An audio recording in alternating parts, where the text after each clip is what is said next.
nó nổ tôi để cà phê tá tội giờ sát ta trâu nát kia mấy ba để nó chỉ tao đánh lưu tả tao đánh này có lẽ là gì vậy tao chả nào chặt đâu ui chả có để tàu rồi tàu từ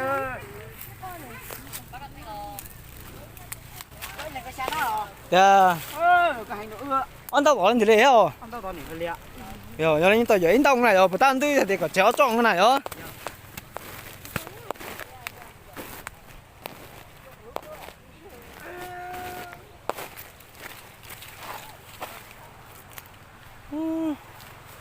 một sau hát đây hay sườn thô hát đây sao mấy ba để sao tía nó nào mà trong tiệt tiệt luôn mấy ba để rồi sao tía nó hơn sắp lời nó sẽ chống tàn thổ xem nữa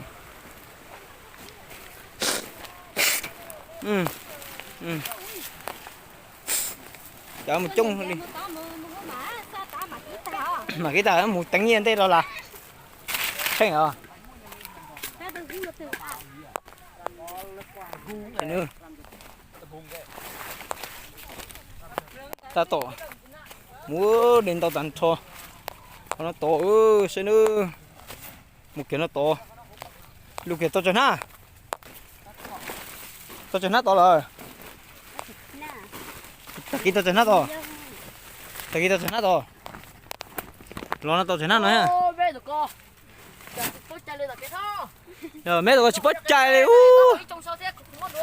giờ lão tụi con chỉ bắt chạy này rồi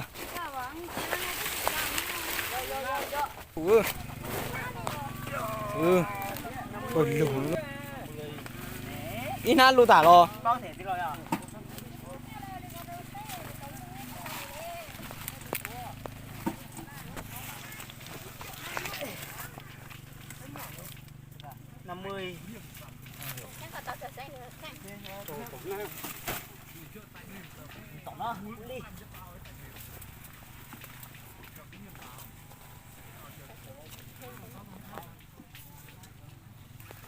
ôi chà có lớn bể nhá toàn lắm mới sầu cháy đùa đi rồi lét này đi chân đi sao lớn bể cháy lên tại đi là nó sợ nó lù xíu luôn của anh luôn hả của chí á thật khác nữa cái này của chí này đây cho có bèo hay để chua đấy giờ thanh chỉ chúng nó là cầm hai đó cái tao chẳng à chính nè nó có những chọn thế ở cái những lên đấy chín như này chín đây anh lúc này anh biết mà anh là không biết nữa 1 2 3 4 5 6 72 sao đấy ôi giờ còn lo biết tôi số chua ra xả lo chưa biết hết rồi nó lúa này rồi hết rồi còn với chị này nó cho thành đâu này nè tàn đâu tao chở trong nó mày thấy trong nó lối này cho chả trong nó plot chờ chích plot chờ sạp plot chờ gì đó nè tôi đi tí đi một không sao tối chạy đi tí rồi sao phải nói sao tới chỗ anh đây tới thôi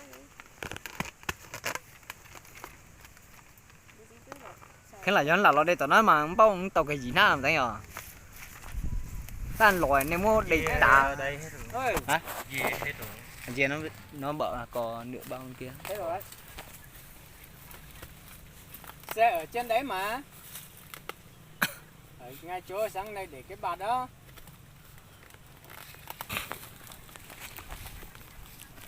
có cho chuối khỏi bé làm mà tay giờ tao là có tính cháu luôn nè có luôn tao rồi rồi tính tăng có lấy tao xuống tao có thể bắt luôn gì đó tự nhiên tao rồi lúc nào này cho mà giờ lấy sót đi giờ sót tao sót kiểu này bé đi tao mà hay thành thành tới căng rồi lúc nào cái sót tao đi thằng này rồi anh thấy có ốc căng cái tao thấy hả là có đi tại nó là chết thôi là chồng một triệu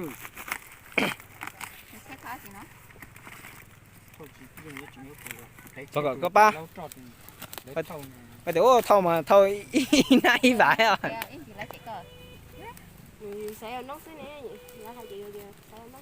có sao đấy khỏi nó như thế chắc có khen sai à nhất tăng rồi nhất bé to rồi nhẹ rồi tao cái gì phải lấy à thì lấy nhau là cái mà sai còn nông mà nha sai tao theo mỗi nhẹ tao có kia nó có tao sao nó có tí nhá nó sáng này để tao cái nó nghiêng cái này à tội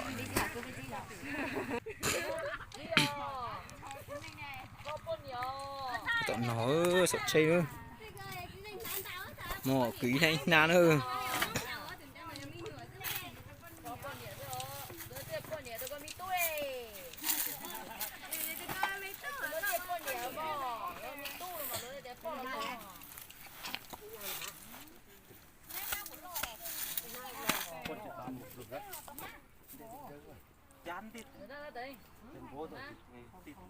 Dán đơn tiết tầm.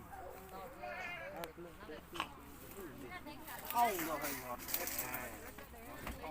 Lên đây vật hiền thực lào này đẹp là ở đáng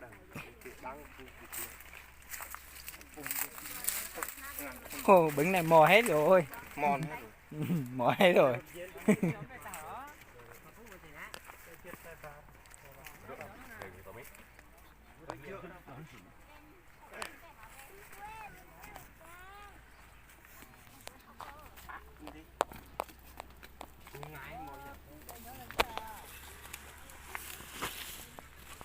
Hello. Mình đang vác cả. đúng rồi ta vác cả khỏe lắm vác một bao luôn Có thêm một bao nữa đây.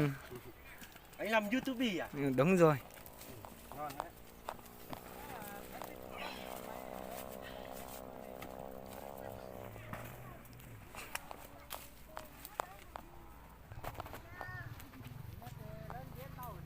ta tổ nổ ơi xe nổ chơi na chi na cậu na đã cái nào mình đã cái nào nâng cậu cậu chi na sẽ sao bị dâu bị ta hồi chơi na lâu na dị na chuồn na cậu na bị ta hồi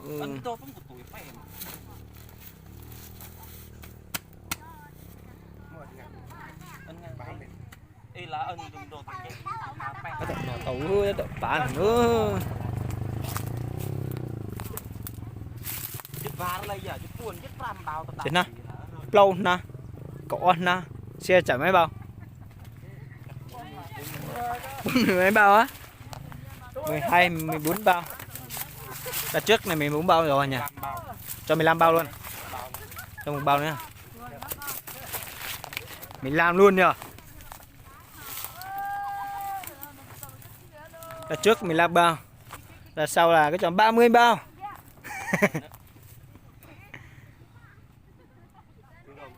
Nó của mày là chờ tại tao mày leo quật là còn lại anh đã ta ư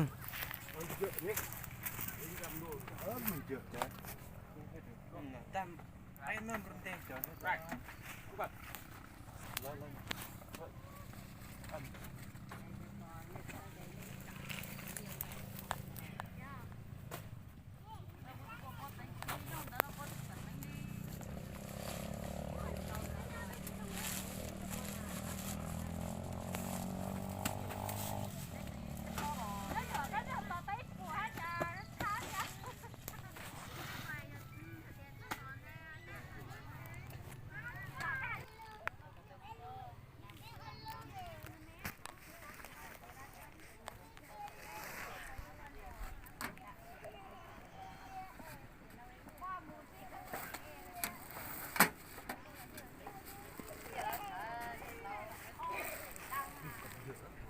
cho ta tọt nổi tí ư thì nó ta tọt nổi ta tọt thâu cái này nữa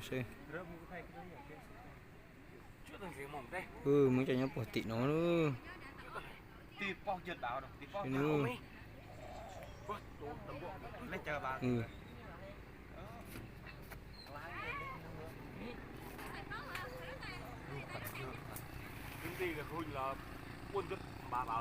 ta tọt đây ta lọt chế lọt nho nó tỏ là mua nhiệt lươn ta tỏ cho tỏ là phải nhiệt lươn nhưng một chế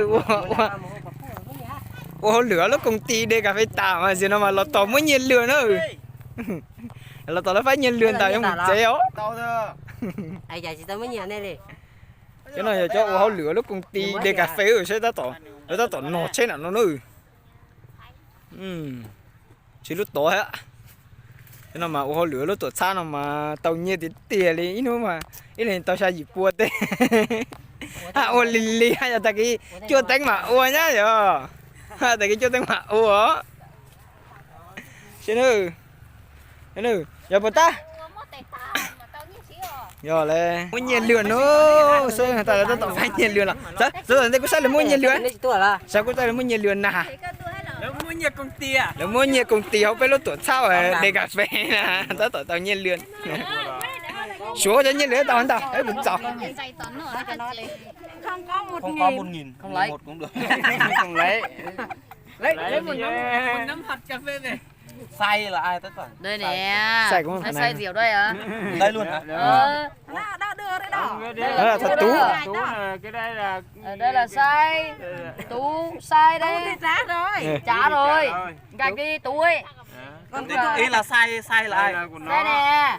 Xay đây. Tú là cái nghĩa là Tú là đây mà say nhẫn cho Tú. Nhận hả? Bây giờ là đến say. Đấy, đến Xong rồi chứ gì? đây là đến giờ nó mà. Ý là Varna linh thai. Nhận thai đúng không? Đúng rồi, thằng này nhận thai. Nó mà. Sao quay video mà ơi. Quay để cho nó người ta biết chứ nhỉ. Sợ tí nó không quay tí lùn thì ui rồi. Đúng rồi. Phải làm Quay cũng được á. Quay tí nó lùn thì nó tính lại chứ nhỉ. Đâu có lùm đâu người ta tính được hết được đúng không? Không phải lùn nhưng mà đưa tiền lỗ đây này. Đưa coi nè. làm mình phân vân mãi không hiểu nào. Đúng rồi. Phải làm 47.000 nữa. 47 chắc không có đưa cho họ 50. Đây. Có 40. Không có 7.000 đâu. Em có 10.000 mình cho đổi. Đây. Đúng chưa? Còn 10.000. Còn 7.000 nữa. Đây, xin về anh này có này. Rồi.